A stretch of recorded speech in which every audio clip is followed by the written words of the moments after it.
It is day number 9 of the California Mid-State Fair after hearing from some fairgoers that they were turned away from the fairgrounds this week because of something they were wearing. Paso Robles community reporter Lindsay Hyatt looked into that issue and has more. Earlier this week, fairgoers told us they were not allowed into the fairgrounds wearing hats like this. Just this afternoon, the Mid-State Fair's head of security lifted the ban. With temperatures in the triple digits this fair season, many fairgoers can be seen sporting hats. But this past week, fairgoers were told they couldn't wear hats with the New York Yankees or Pittsburgh Pirates logos on them, as those hats have been associated with gang activity. We've had some problems in the city of Paso Robles with some juvenile fights that we identified as potentially gang-related.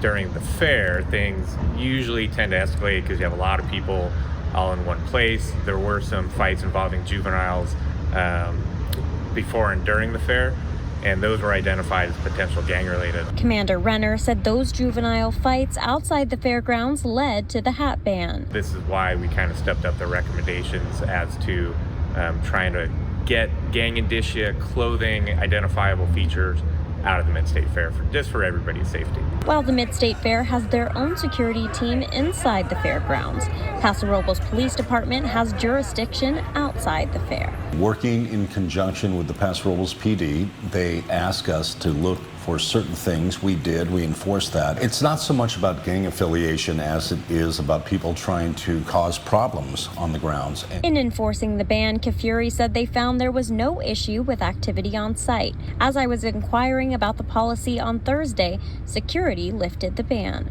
At this point, there's no ban, and you can wear whatever you'd like.